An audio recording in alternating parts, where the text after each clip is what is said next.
What's up, guys? Jason from nextleveljkd.com, and today we're going to talk about a little controversial topic that everybody's been talking about, and that is, does Wing Chun trapping work? Stick around and find out.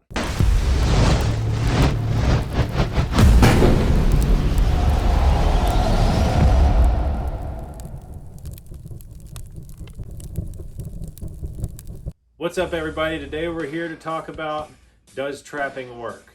Well, I've got the answer, or I might not have the answer. And that is, for some people it will work, and some people it will not work.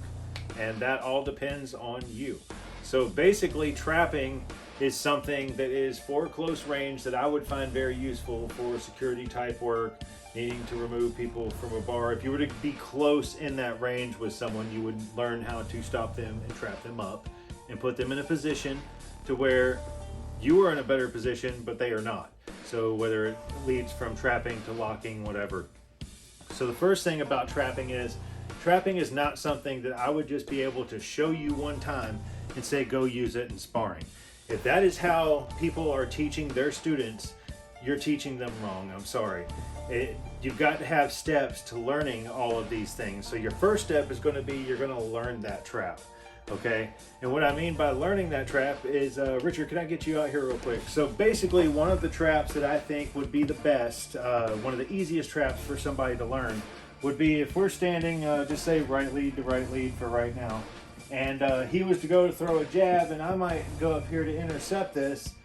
The easiest one to do would be a lead lop sal, where you can pull this over just like that. So he goes to throw that up, and then you catch it, and you just pull it just like that, okay? It creates a whipping action to where it exposes the chin. If you get it right, you've got to just catch it as soon as you feel that lock up. He's got to give you some resistance. If he doesn't give you resistance, if he pulls away, this is not going to work. So there's a lot of sensitivity stuff in there. So as we're going back through this, because it's a very complicated subject, and I think that's why people they don't really grasp the concept of how to functionalize something that is so simple. So you got to learn the technique. So as I'm teaching the technique here, I'm just going to work this, say, off of a jab. He's going to throw a jab, and I might just put that hand up just to get that obstruction out of the way. Or who knows, maybe I'm trying to shoot something out here and he puts that hand up. If he puts that hand up, there's my chance to go ahead and pull that lead lops out. Okay, so this isn't something that's going to get you closer into a range. This is something that you could actually just go out to here, and as soon as you meet, bam, you've got that right over here, and then that will set you up for all this stuff. Okay, but like I said, we're going to touch a lot on how you can progress from trapping too. Okay, it's just, trapping is not the end all. It is a very small piece of the puzzle. Okay. It's something, it's just a tool. It's a tool to put in your tool belt, and that is all it is. All right, so now we're going to learn the technique. And like I said, the technique here is going to be a lead lop sal. It's something easy to do. I'm not saying that this is the end all, but this is something that you can add into your hand game, even if you're a boxer. It's just a tool. Think of it this way. I'm not telling you that this is the way, but this is a tool. So the first thing is, we're just going to get to a point which we would call the reference point. As you may know, Sijo Bruce Lee, he was just posed just like this in the movie. I think we all know the movie, Enter the Dragon, right? Nobody really fights like that. That was for theatrics, okay? The thing about this is this is a reference point. This is where we get to learn our trapping from. So this is where we'll do our things like our pock sals, we'll do our lop sals, all that good stuff. So we get to a reference point. What is the reference point? Nobody starts a fight from here, okay? So when we're here at our reference point, this is not how we intend our fight to start. We don't want to go to here and let words be exchanged and then sit there and then try and trap our way through this right here. That's not the goal. My goal is, I want to get from point A to point B as quickly and efficiently as possible, but he might have shot an obstruction up there. Once that obstruction comes, that's when I learn how to remove that obstruction. That is the definition of trapping, okay? So, first thing we're going to do is we're going to learn that technique. So what I'm going to do is, he's going to put his arm up here. It's going to be a real simple drill at first. We're going to be cooperative, okay? I'm going to stick this up here. We're going to go about right there, forearm to forearm, okay? Now what I'm going to do is I'm going to turn this hand over just like this. And I'm going to pull down right here and hook. As you can see, right here, just like this, on his hand. And I'm going to pull down just like I'm putting a seatbelt on, okay? So as we meet at our reference point, I just turn over, I pull and I put my seatbelt on and turn it over. Beautiful thing about this is if you catch this here and you get this turned over, you can wreck the back of this arm right to here, which will lead to other follow-ups, destructions, things like that to end a fight quickly. But that's besides the point. What we're trying to do is we're trying to show you a way to get through if someone puts a block up, okay? Just take the whole equation of trapping out, whether it came from Wing Chun, all of that, put it to the side right now. What we're trying to get the point across is trapping right here. That obstruction came up. Doesn't matter which system it comes from. By physics, if I do this, I should be able to clear that. If he freezes up, well then he just bought himself a little bit of acceleration for this punch coming in. So now, if I go to here and he locks up, that's my chance to shoot in just like that, boom. And just kiss him right there with the, bam, just with that, okay? That's where the sensitivity stuff comes in. Like I said, we're gonna be doing more videos on the sensitivity and things like that. But for right now, we're just learning the technique. So we're here, I just put my seatbelt on and turn it over. As I come to here, you'll feel right here where this hooks in, you just turn it over, snap it over real quick. And it's gonna have to be quick when it happens. It's just gotta come up and then back down, okay? So this is your lead lop sal. Good thing is you can also put someone in an arm bar from here. Really awesome, you know, if you're just trying to remove someone from a bar or something, maybe you work security, he throws a jab and you just come over here, come on buddy, let's move, okay? So a lead lop sal can work for anything like that. All right, so now we're gonna move on to the next step. All right, so number 2 is we practice the technique. So we just learned from our reference point, I turn this over and I pull it just like I'm putting on a seatbelt, right? So now I'm gonna get 10 reps of doing that while he is helping me. He's not gonna be contesting it or anything. Right now, we're sitting here and we're trying to help each other. We're trying to help each other get the technique down so that we can later on functionalize it. So what we're gonna do is we're gonna get to the reference point. We're gonna get 10 reps of pulling that in. 2, 3. And this is how we're gonna do this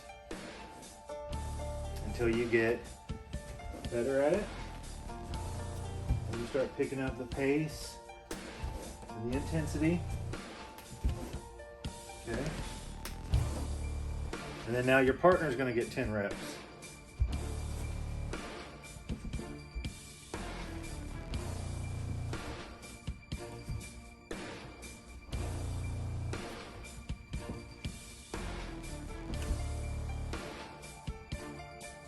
All right, so you get your reps back and forth, do as many as you can, do them slow. The slower you go, the better you are going to be in the long run because you're gonna be working your body mechanics. You're not gonna do this just by yanking someone's arm. It takes actual body mechanics to do this stuff. And we're gonna cover a lot of that stuff later. So over and over again, that is the point of where you have mastered this technique. So where do we go once we've mastered this technique? Does that mean that we can take this into sparring 150 miles an hour? No, that does not mean that. What we have to do is now we have to bring that mastered technique over, and we've got to bring this over here, and now we've got to add some stuff into it. We've got to add some footwork.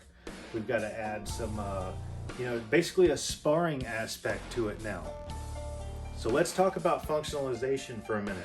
Richard, if I can get you out here, please. So first thing was we had the technique, we're working that technique, okay? Now I'm not gonna teach you this technique and then have you go and spar this technique. Do you think you're really gonna catch this if someone's trying to take your head off with something new that you've just learned? be complete suicide to do it.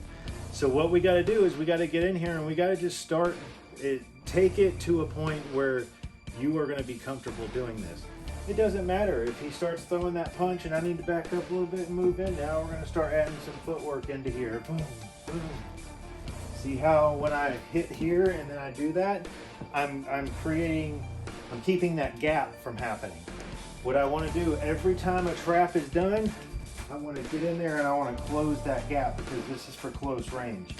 While I'm in here, I can feel for weapons while I strike the groin, or I can, you know, over here so you can see. I can get into here, hit with the bicep, all this good stuff. But the point is functionalizing. So now we're sparring around. You can get it, you can sit there, you can work this, you can work your slips, whatever. Boom. As soon as I go to hit this and he shoots that up, that's my time to come in, and now we're back. And now what I'm going to do is I'm going to let him do it. I'm going to slowly throw it, and I might even exaggerate so he can start to learn how he can see a jab coming. So I might just throw it out this way, boom, and just over exaggerate a little bit so he'll be able to get it. Okay? Start again, and then we'll go boom. As soon as he gets comfortable with that, it's like, okay, let's pick up the pace a little bit. We'll move around. I'll shoot one out, boom, boom, and then take it from there. So the functionalization is not taking that mastered technique, thank you, not taking that that technique that you now mastered and taking it and putting it to 150 mile an hour sparring. Doesn't work. Take it out, put that tool out here now on the floor. We're moving around. We've got our pats, we've got our slips, we've got our bumps, weaves, all this stuff, and we're just coming back and forth, and all of a sudden, boom, we just come in and we work that trap, that easy trap, or we can do a poxal, or we can do any of the traps that you would like to functionalize. Some of them do not work. Not everything works from trapping perspective, but trapping is just a tool that goes in the belt. Just tuck it away down here. It's the same thing with a knife skill. It's the same thing with Thai boxing. Thai boxing is a very good art to have as your base. Okay, they can walk through people. You know, the knife work from Kali, the footwork, boxing footwork. Every martial art you can learn from. Okay, so that's the main thing, is that you got to find the best things that all these arts have to offer, and you got to build your own JKD. It's what Sijo Bruce Lee would want. So now the next thing that we're going to talk about, and the final thing we're going to talk about, is maintenance. Okay, like we were talking about maintenance. Maintenance is an important thing. You've gone through all of the work of learning this technique. You've practiced it, you've mastered it, you've put it into functional use. You've learned how to take that thing that was just a stationary tool, and now you've learned how to apply timing and rhythm and all this other stuff into it, okay? So now, once you get that, why would you throw it away by not maintaining it? So maintain it in your sparring, you know, do it with, you can even do things, you can maintain trapping out of hubud, which is another useful drill for close range, which was one of the things that we were going to talk about. If I can get you one more time out here, Richard, before we end this video. The thing about hubud is it is a repetitive motion back and forth. So basically what we're going to do is I'm going to feed him an angle one, and he's going to block it. He's going to raise, slap, hit, and return.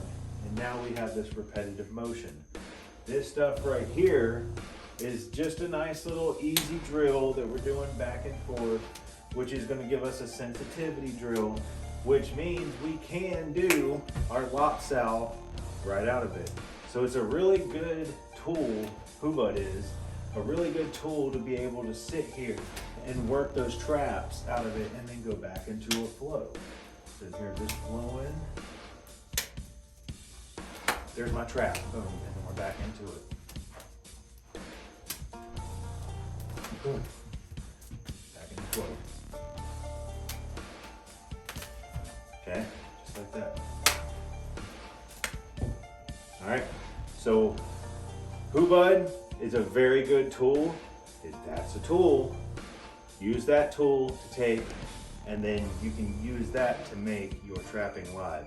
So guys, don't forget, please like it, subscribe, share, spread the word. We're trying to get more followers so we can do some more cool stuff for y'all. We're gonna be covering a lot of this stuff in future videos about Hubud and stuff like that. Just look, I'm not trying to change anybody's minds. I'm just trying to give y'all a little different side of everything. Some people are gonna like stuff, some people aren't. I'm not here to change mine, learn stuff, and I'm here to spread knowledge, okay? So please, like I said, like it, subscribe, share it, spread the word. If you wanna join our online academy, we have the List JKD Academy online or in person. Go to nextleveljkd.com. You can find out everything there. Sign up for our newsletter. Do not forget, sign up for that newsletter because that keeps you updated on everything Pro Chucks, everything that's going on with our seminars, all that stuff. And if you're looking to get us into your school for a seminar, feel free to contact us. Just get us through the website. So y'all take it easy. Until next time, guys, we appreciate it. And thanks for watching. Remember, hit that like button. Later.